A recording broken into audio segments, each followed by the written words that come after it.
સુરતના વરાછાના ધારાસભ્ય કુમાર કાનાણીના પત્રની ધારદાર અસર થઈ છે। વરાછા મેઇન રોડ ઉપર પાલિકાના પાણીની લાઇનનું તેમજ સિટકો કંપનીના બ્રિજનું કામ ચાલુ કરાયું।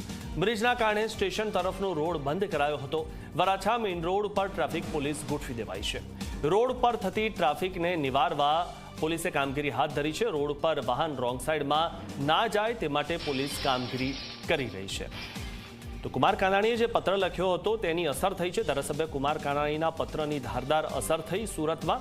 ત્યારે વરાછા મેઇન રોડ પર પાણીની લાઇનનું કામ હવે ચાલુ કરવામાં આવ્યું છે અને આ પત્રની અસર થઈ કહી શકાય।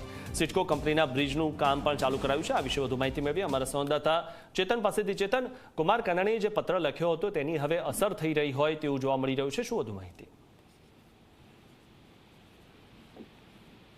જી ચેતન।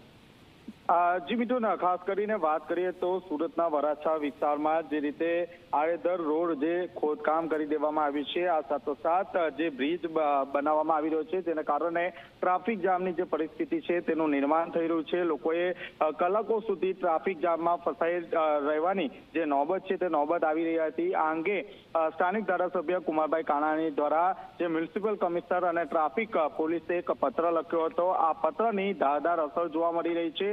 જ્યાં પણ ખોદકામ ચાલી રહ્યું હતું, આ ઉપરાંત જ્યાં બ્રિજની જે કામગીરી ચાલી રહી છે ત્યાં અલગ અલગ ટીમો બનાવવામાં આવી છે અને ટ્રાફિકના જે પોલીસ કર્મચારીઓ છે ત્યાં ગોઠવી દેવામાં આવ્યા છે। ક્યાંય પણ ટ્રાફિક જામના પરિસ્થિતિનું નિર્માણ ન થાય તે માટે પૂરતી તકેદારી રાખવામાં આવી રહી છે।